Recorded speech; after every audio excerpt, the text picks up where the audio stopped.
لە ئەمریکا مەترسی زیاتری بڵاوبوونەوەی پەتای کۆرۆنا لە ئارادایە. لە ڕۆژی جیهانی ئەیدزدا پسپۆر گەشتبین نین بۆ لەناوبردنی ئەم نەخۆشیە. ژنانی کورد بەردەوامن لە خەباتی خۆیان بۆ یەکسانی جێندەری.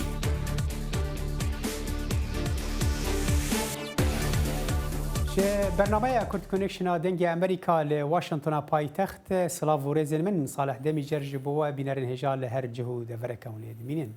لای منیشەوە بڵێن ساڵاحی وای ڕۆژێکی خۆش بۆ هەمووان دەخوازم و لە کورد کۆنێکشنی ئەم ڕۆماندا بێ لە ژمارەیە راپۆرت دوو دیمانەشمان دەبێت لەسەر ئەگەرەکانی پاش کوژرانی زانە ئەتۆمیەکەی ئێران.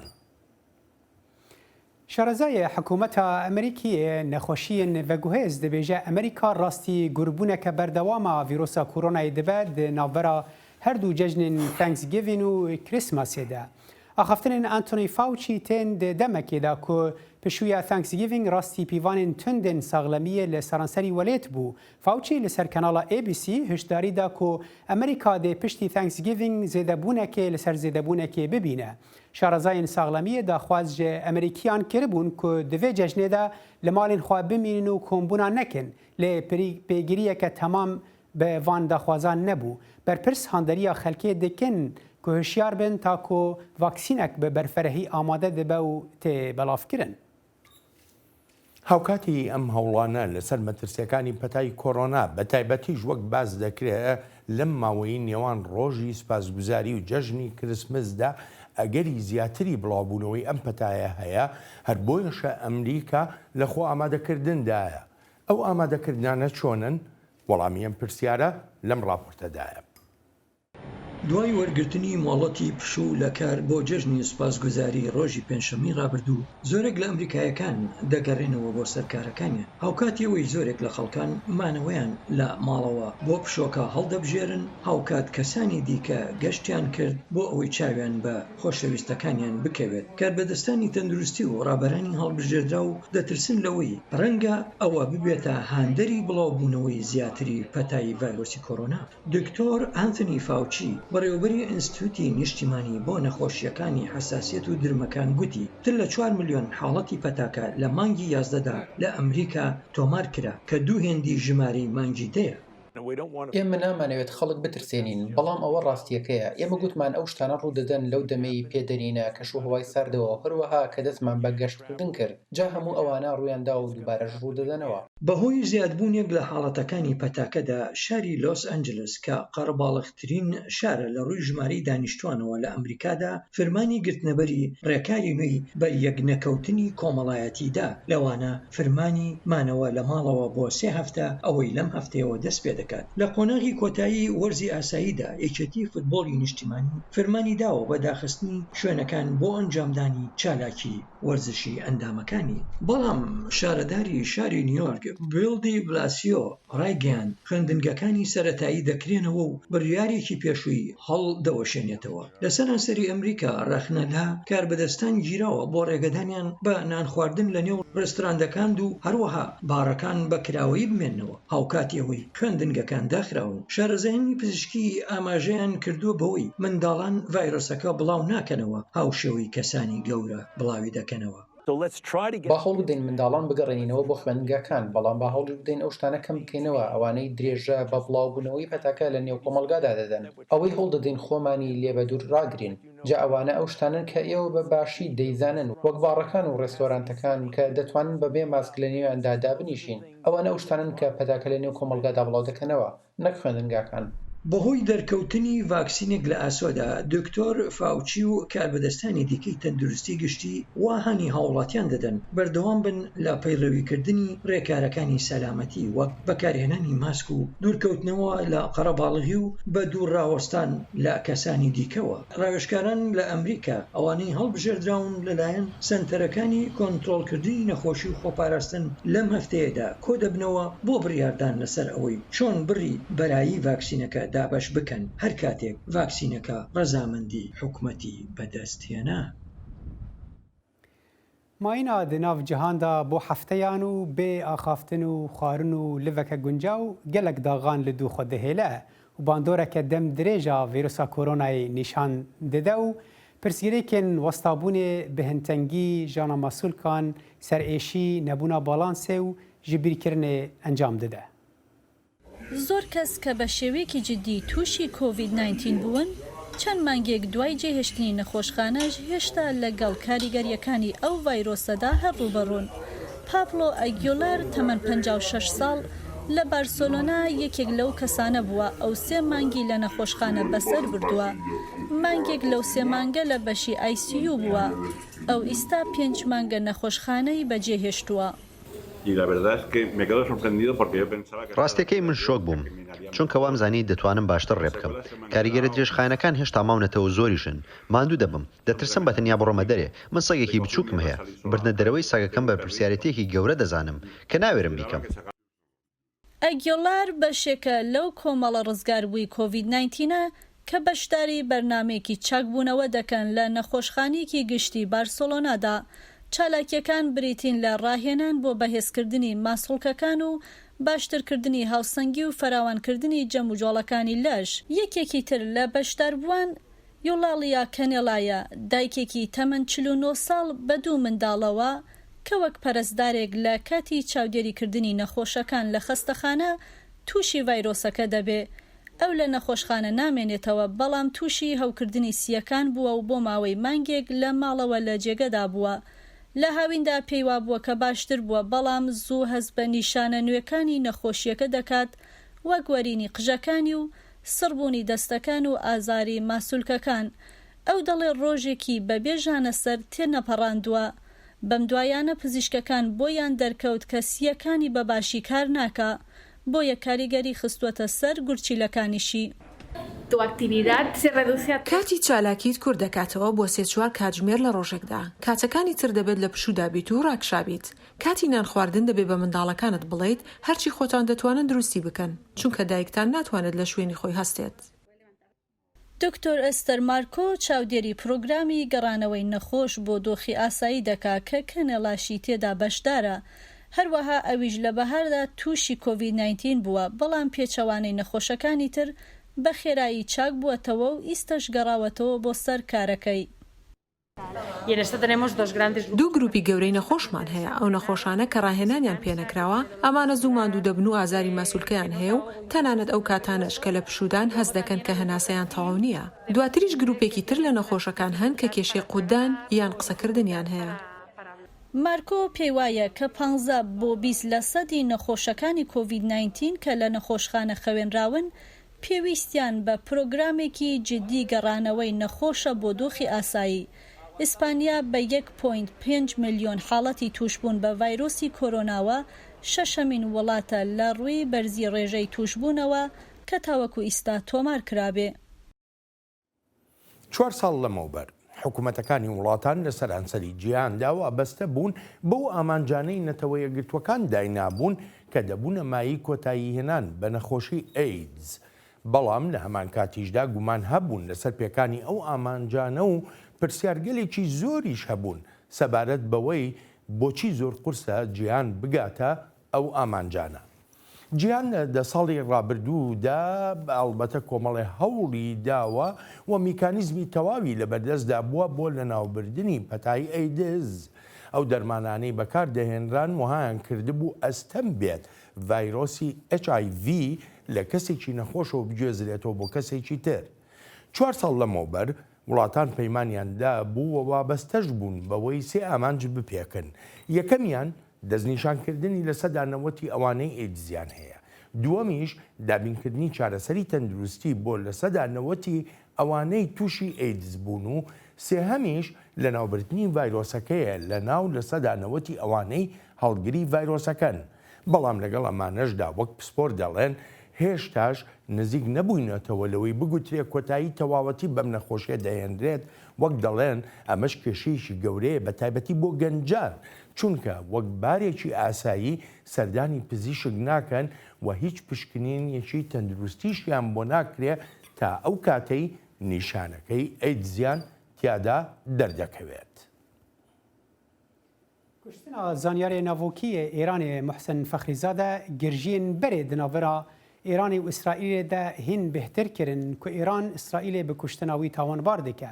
اسرائیل د وان دمین داویدا ایریشن عزمانی برن سر آرمانجین ایران ل سوریه د نافدجی ایریشک عزمانی سر چکدارین آلیگرین ایران ل پاریزگاه درازوره کو د انجام دا هجمارک چکدار هاتبون کشتن لگور چاودیریا سوریا مافی مروف جبو رونی کرنا و مجارین ها رزدار مجید حقی شیروکار سیاسی جوالات فنلندا بریا سکایب مرایه دم باش ما مجید تو بلندبونا وانگرجی داوی دناونا ایرانی و اسرائیل دا بهتر و دیگرینی چه؟ بلندبونا وانگرجیان در راستیات گریت و لبه روژا که حکومت کمرا اسلامی ایران بریبری آیت الله خمینی هایتی دا مزراندن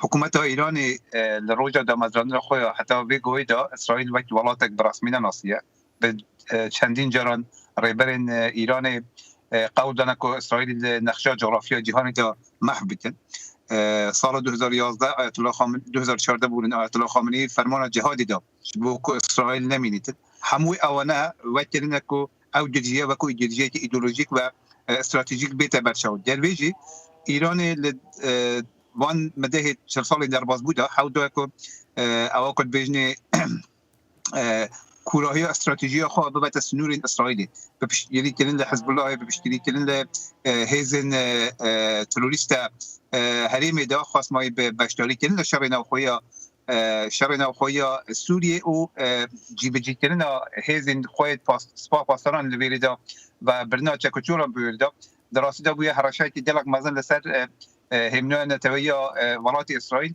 و ولات اسرائیل بناچاری و چندین جاراجی گوتیه که ام مجبورن تحمل آویتی نکن که ایران بیت در دور سنورین ماده برکه ایران و اسرائیل نجیناری هون نه سنوری هوا بشنه لی ایران لشکری خبریه به بروی که پشتیوان هندسالا از بیجم تحمل ایران اجنما خاص مایید برکه ولات ایرانی پابند نبیه به پیمان خو و به جشت کردن پروژه ناوتی دراستی دا بردوام او حرشه او اوبشن هبیه که ببیت حرشه لسر اسرائیل و ولات هریمیش بله باشه ما مستمجید یعنی برسوا اسرائیل و درباره دا بوان جوره برسوان یعنی کشتنا زانیاری کی نووکی اگر پشتراست ببه که اسرائیل کشتیه و پشترا ایریش کرنا ازمانی لسر هنک چکدارین آلیگرین ایرانی لسوریه اف چه قاس برسوین کاریگرین دکارن براستی انجامان بدن وکو برسو جبو ایرانی امتنی اجل لسوریا بحثب کن لمدی 2 سال در باز بوده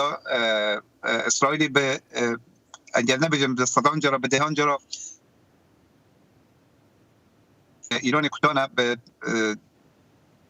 بشکلین ایران کشتنه و پایگاه وان لویری نمینی در راستی در زخته که هم برده ایرانی جی حول تروریستی و حول دنده نکاریه وی که کاری خود سرکرتی نبیه لهم برده اسرائیل نظام دنگیت ولات عربیه حریمه ده بله فرمو دنگتت فرمو برده به آسایی کردن پیوندین اسرائیل جلهن ولات عربی لحریمه ده در راستی ده اسرائیل هم کاری آشتیه که دجال ولات عربی پیک برید همش میدان چالاکی خود زیادت کرد اگر هم ولو دابنی که اسرائیل پشتی کشتن او بجن پاسدار اتمی ایران نه جبوک وانا بکت در راستی اسرائیل میدان کریاری هاتی نو ایران داد دما که میدان کریاری هاتی نو ایران داد و تو یک او جفن کو ایران دیدن او چتین کو ایران دیدن بیا سبب که اسرائیل با آی که به حمد خو به استراتژی و به پلان کریاری و به کو درش مبدد به کو هواری بکد به کو بجت از رژیم ایران محبتن هاتی نو ایران او بر بسیار ایران یعنی هر بلند اگر اسرائیل او کار کردی بیتن نایم پاراستن یعنی بر پاراستن نینن بله ام دزان که ایران سوزا برسفدانه کد و درباره دایه ام بهتر بحثا ناوا سوریه بکن یعنی ایران اگر اسرائیل ایریشی و تبحثا به دهان جار کرد هنک راپورت بحثا به صدان جار دکرن جدا ما دست پیکرنا کریزا سوری دا که اسرائیل ایریشن عزمانی ل سوریه به پیکتینه یعنی برسوا ایران و ناوا سوریه جبو اسرائیل چه به الگور خواندناته وقت از بینم ایران نکارید نو سوری دا برسویتی بلو بدتن راست خود برکو هیرش کردن لسر نو آخا سوریه دا بو لعالی ایرانی و بو سر اسرائیل ویج بو خود سوریه ولات سوریه بکتا کارسات دبرکو اری ولات روسیا لهمبری اپوزیسیون دا پشتگیری دولت سوریه بویا لیاز نبارم که بین اسرائیل و سوریه دا روسیا بیتن سوریه هل بجیرید برمی که اول کارسات بتشتی کدکاری بیتن دیسا پردان زیده حودان بو چکین زیده بدتا هزی مکو حزب الله که دبر او امبارگو سخته کل سر ایران کتیه دبر او امبارگو او بوری کل سر ایران کتیه از نبارم بگوی ایران شیانوی یه هبید که بشیتن تولاخو ل اسرائیل یا هر آلیتی دی و که جلوه او کشنه کریه او عملیات کریه از ضرورت ببینیم ما ایران مجبوره حتی بدادی بنده ببینید کانه دولت تازه آمریکا کتت سرکار و چون سیاست خود حریمی بشوپینن نرینات گیشت مجید حقی شرفکار سیاسی تج فلاندا مرابی گلکس باس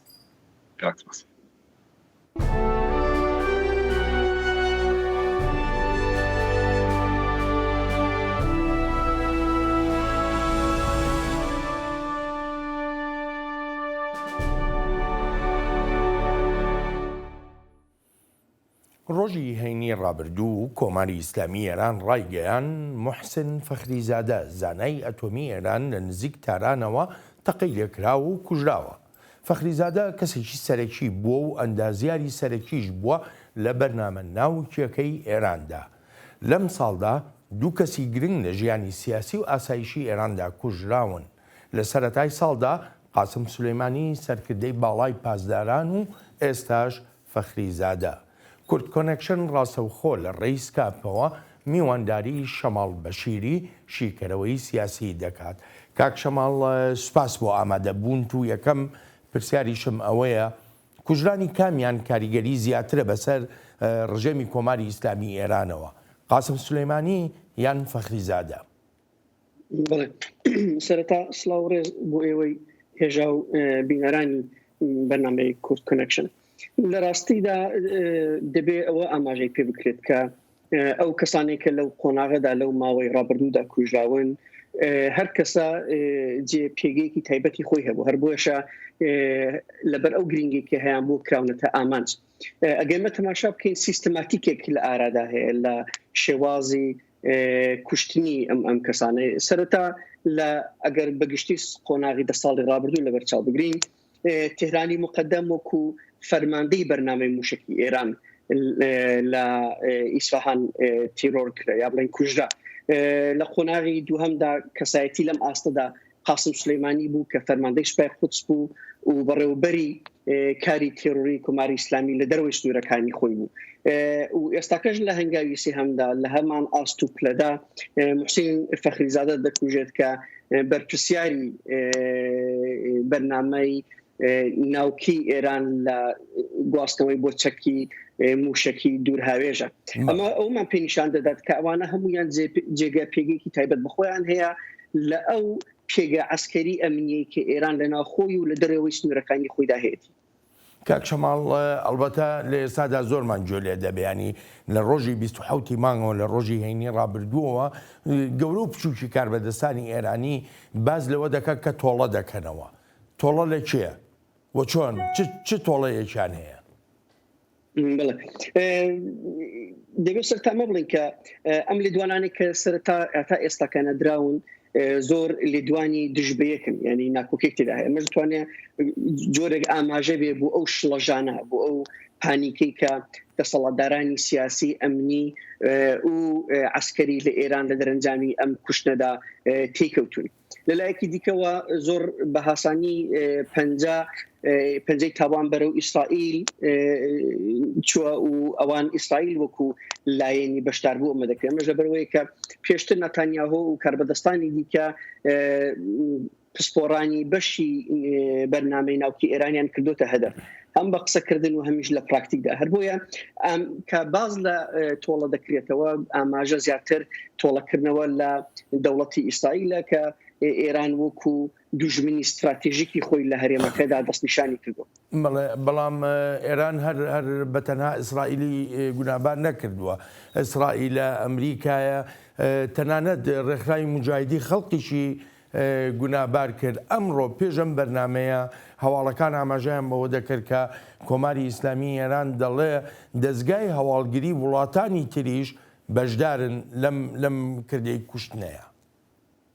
بێگومان کارێکی ئاوها ڕێکخراوی ڕێکوپێکی سەرکەوتوو ینی کوشتنێکی بەو شوازە لە ناو جەرگەی ئێراندا ئەمە پێویستی بە هاوکاریەکی بەفراوانی ئەمنی لە نێوان چەند هێزی جۆراوجۆر دێ بەڕێوەبردننی کارێک ئەبە و دیقەتەی کە تێدایە و بەو سەرکەوتنەی کە تێدا هەبوو ینی کەس لە دوای ئەم چالاکیە نەگیراوە و تەنانەت هەتا ئێستاکانەش ناتوانن لەسەر چۆنیەتی ڕوودانی ئەم کوژانە ئەم هێرشە یەکدانە راپۆرتی ڕوون بدرێتە دەرەوە مە گوزارە لە ئاستێک لە پسپۆڕی و سەرکەوتوی ئەم چالاکیە نیشاندا. بەڵام لە ڕاستیدا ئەم چالاکیە گوزارە جگەلەوەی کە باز لەمە دەکا کە دەبێ چەندین هێزی ئەمنی وڵاتانی جۆراوجۆر تێدا بەشدار بن لە هەمان کاتیشدا گوزارە لەوە دەکا کە بەڕێوەبردننی کارێکە بەم شێوازە بەبێ هەبوونی کەسانێک لە ناو سیستەم و لە ناو ناوەندەکانی ئەمنی عسکەری و سیاسی ئێراندا ناممکنە بۆ ئەوەی کە نیگاکان تەرکیزی نیگاکان لەسەر هەبوونی کەسانێک لە ناو خودی سیستەمدا کە پەیوەندیان دەگەڵ ئیستیخباراتی وڵاتانی دیکە هەیە ئەم نیگایانە ئەو تەرکیزە لا ببن و زیاتر نیگاکان بۆ دەرەوە ڕابکێشن و ئاستی بەهێزبوون و یەکپارچەی ناوخۆی بپارێزن زۆرتر ئاماژەکان زۆتری خیتابەتەکان لەو چوارچەوەیدایە کە دەبێ هێزی جۆراوجۆر وڵاتانی جۆراوجۆر لەمەدا بەشدار بن. وەکو باسم کرد تا ئێستاکانە ئێمە یەک ڤەرسیۆن یا بڵێن یەک شێواز لە خیتابەتمان نییە. هەر ناوەندەی سیاسی یا هەر کەسایەتی کە تا ئێستاکانە قسەی کردووە جۆرێک بە جۆرێکی تایبەت باسی لەم ڕووداوە کردو هەڵوێست نیشانداوە. ئەمەش وەکو پێشتر باسم کرد دیارە شڵەژانێک هەیە کوردی نەبوونی هەماهەنگیەک هەیە لە چۆنێتی هەڵوێستگرتن و ڕوبەڕووبوونەوەی ئەم دۆخەی کە ڕوبەڕووی ئێستاکە ئێران بۆتەوە. بەڵێ کاک شەماڵ بۆ خۆت دەزانی ینی کۆمەڵە ناکۆچی لە ناو کۆماری ئیسلامی ئێراندا هەیە کۆمەڵە گرفت هەیە لە نێوان ئەم لایەنانەدا. ئێمە لە کوژرانەکەی قاسف سلێمانیدا گوێمان لە ڕێبەرانی ئێران دەبووە دەیانگوت ئەم کوشتنە ئێران یەک دەخا ئەی بۆ ئەمەیان چۆن یەکگرتنەوە دەبێت لە ناو ئێرانە؟ وەکو ئێواگەدارن ئەو کوشتانە هیچەوەی کە تا ئێستاکەنە نەیانتوانیوە ڕێزەکانی ئێران بکاتە یەک تەنانەت ڕۆژ بە ڕۆژ لە نێوان لایەنەکاندا قەڵشتی گەورەتر دێتە ئاراوە. هۆکاری سەرەکی بۆ ئەو ناکۆکیانە ئەو قەڵشتانە بۆ دەگەڕێتەوە کە ناسنامەی ئایدۆلۆژی و ماهیەتی ئیدۆلۆژی دەوڵەت لە ئێراندا مەشروعیەتی خۆی لە دەستداوە. نەبوونی ئەو مەشروعیەتە ئەو قەیرانە ئابووری سیاسیانی کە لێ کەوتوتەوە و ئەو ناڕەزایەتی گەورەی کە لە ئاستی کۆمەلگای ئێراندا لە ئارادایە و ئەو قەڵشت و کلێنەی کە لە نێوان کۆمەلگا و دەسەڵاتی سیاسی لە ئارادا هەیە ئەمە وای کردو کە سیستەم بەگشتی لە قەیرانێکی ماهیەتی ئیدۆلۆژیک و سیاسی دابێ. لەبەر ئەمەیەکە هەرچەندە ناڕەزایەتی هەرچەندە قەیران لە ئێران زیاتر قوڵتر دەبێتەوە ڕیزەکانی دەسەڵات بەرژەوەندەکانی سیاسی و ئەمنی لەس ئێراندا ئەوەندە قوڵ دەبنەوە کە یەکچیتی لە ناو هێزەکاندا هیچ ئەوەی کە کەمتر لە ناو ناچەیە پێگنایە بەڵکو ناکۆکەکان قوڵتر دەبنەوە. شەماڵ بەشیری شیکەرەوەی سیاسی لەگەڵ کورد کۆنێکشن بوو. کاک شەماڵ زۆر سپاس دەکەم. سپاس بۆیەوەش.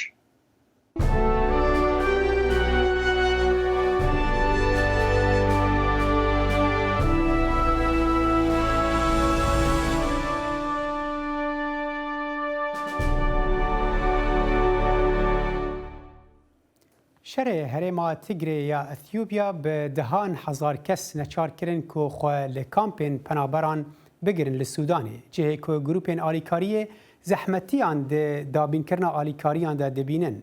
پزیشکێکی ji تیگرێ کۆ ئەو بخواژێ بەر شەر ڕەڤیایە عیادەیەک لە کامپا هەشابا یا قەداریفا سوودانێ vekiriye.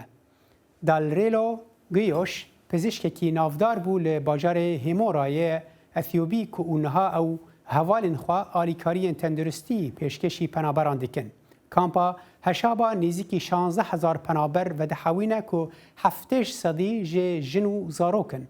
دوان روجین داویدا هجمارا پنابرین که در باسی سودان دبن کم بویه جبر گرتنا هندرگه سینوری آلی اثیوپیا.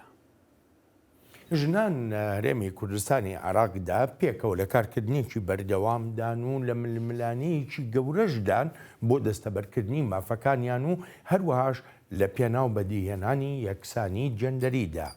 یەکێک لە چالاکوانانی مافەکان بە ڕێباز مەجید پەیامنێری دەنگی ئەمریکای وتووە پێویستە درێژە بەم هەوڵانە بدرێت و هۆشیاریش لەسەر یەکسانی جەندەری لە کۆمەڵگەدا بڵاو بکرێتەوە وەک دەڵێ ئەو یەکسانیە لە کۆمەڵگەی کوردیدا بوونی نییە. هەرێمی کوردستانیش وەک تەواوی جیهان بەشدار بووە لە 16 ڕۆژ چالاکی بۆ بەرەنگاربوونەوەی تونند و تیژی دژ بەژنان و ڕێکخراوەکانی کۆمەڵگەی مەدەنی هەوڵ دەدەن هۆشیاری بڵاو بکەنەوە لەمەڕ ئەو پرسە. لە هەرێمی کوردستاندا ساڵانە ژمارەیەکی بەرچاو لە کەیسی تونند و تیژی دژ بەژنان تۆمار دەکرێت. لە ڕۆژانی کەرەنتینی ئەم ساڵیشدا ئەم ژمارانە ڕوویان لە زیادبوون کرد. زۆرینەی خەڵک بڕوای وابوو کە خێزانەکان ئاشتە بن و ئەگەڕێنەوە لای یەکتری بەڵام بەداخۆ ئێمە بە حکم ئیشەکەمان بۆمان دەرکەوت کە کێشە خێزانیەکان ڕوو لە زیادبوونە کە ئەگەڕایەوە بوو ئەوەی کە زۆر جار پیاوان فێری ئەوە نەبوون کە ماوە زۆرە لە ماڵەوە بمێنەوە و ژنان بە هەمان شێوە ئەوانی کە کاریان هەبوو لە دەرەوە کاریان نەکرد لە ڕووی دەرونی و لە ڕووی ئابووریەوە ڕوبەڕووی کە تەنگژەیەک بوونەوە بۆیە سێرەکی بەداخەوە کێشە خێزانیەکان نەتوانرا لەو کاتەیە چارەسەر بکرێت بەڵکو ئەوانی کە کێشەیەکی سەرەتایی و ئاسانیشیان هەبوو لەو کاتانەیە کێشە خێزانیەکان ڕوو لە زیادبوون بوو. تونوتیژی لە هەموو جیهانە هەیە بەرامبەر بە مرۆڤ بەڵام بەرامبەر بە ئافرەت و بە کچان لە هەموو تەمەنێکە هەر لە مناڵیانەوە تا کۆتایی ژیانیان بەردەوامە و تا دێ حاڵەتەکانیش تونترە بن بەتایبەت لە کاتێکی وەکو کۆرۆنا و کەرەنتینا کە ئافرەتان لە ماڵەوەن کە ناتوانن ئەگەر لە کاتی کەیە کەمترین ئافرەتوانی بێتی دەنگی خۆی بگەێنێ بە شوێنێ بۆیە هاوکاری بێ لە کاتی کەرەنتینا نەیتوانی ئەوەش بکە لەناو ئەو تونوتیژی کە تایەتی زۆر زیاتر بووە لەسەری. شارەزایان پیان وایە پرسی ژنان پرسێک نییە تایبەت بە ژنەوە بە تەنها بەڵکو پێویستە ببێتە پرسی هەموو کۆمەلگا و هەمان گرنگی پێ بدەن. بەرەو پێشچنی چۆنی دیموکراسیەت و مافی مرۆڤ بە شێوەیەکی گشتی گەرانتی پاراستنی مافی ژنی نەکردووە تا ئێستا بەڵام وشیارێکی زۆر زۆر زیاتر هەیە بەسەبارەت بەوەی کە ئەم کلێنە هەیە بۆچی ئێمە کە وەختێک باسی ئینسانەکەین دایمە باسی ئەوەی لە خەیاڵمانایە پیاوێکە بۆچی ئێمە کە باسی دیموکراسیەتەکەین دایمە بۆ باسی پرۆسە سیاسیەکانەکەین بۆچی چەمکی عەدالەت لای ئێمە بۆتە چەمکێکی سیاسی بەحت کە تەنها تعبیرکردنە لە مافی دەنگدان و حیزبایەتی و ئاڵوگۆڕی دەسەڵات و کۆمەڵێک مافی حکومی و سیاسی کە مافی ژن و پاراستنی عەدالەت لە بواری جەندەریدا ناگرێتەوە. لە هەرێمی کوردستاندا بە بەردەوامی کەیسی توندوتیژی دژ بە ژنان تۆمار دەکرێت و بە وتەی شارەزایان لە زۆرێک لە شوێنەکاندا ژنان هەمان هەلی پیاوانیان بۆ ناڕەخسێت تاکو توانەکانی خۆیان پیشان بدەن. ڕێباز مەجید دەنگی ئەمریکا سلێمانی. ئەلبەتە ڕاپۆرتە گرنگ بوو ئەوەی ڕێباز کە بۆی ناردبووین بە تایبەتی لەسەر مەسەلەی یەکسانی جێندەری لە کۆمەڵگەی کوردیدا کە هەتا ئێستا ئەو ڕێکی جدی لێ نەدراوەتەوە کە بتوانرێ بڵێ بۆتە سەرەتایەک دەست پێ دەکرێت هەرچەندە ینی ژنان هەوڵێکی ئێجگار گەورە و گرنگ دەدەن. ڕاستە ینی ئەو نەبەست پرسکرێکە کوردان تەنێ بڕاستی پرسکرێکێکە لە سەرانسەری وڵاتین دنیایش هەیە دناواندا لە ئەمریکاژی حتا دداینە موچەیاندا لێ دەرێ هەنێک نەیەکسانی هەیە دناوێنا ژنان و مێراندا ژیانی ئەف پرسکرێک کۆمەلگەه جڤاکێن پێشکەتیدا هین هەیە وەک دەما وەرێ جڤاکەکە وەک جڤاکە کوردی لە ڕۆژهەڵاتە ناوین هەر حال وێ پرسکرێک مەزنتر و فەرەتر بن ji بۆ ژنان ئەف jî dimîne rola ew em bibêjin rêxistinên sivîl ku karibin divê derbarê de karekî bikin hikûmetên xwecihîn wan welatan ku karibin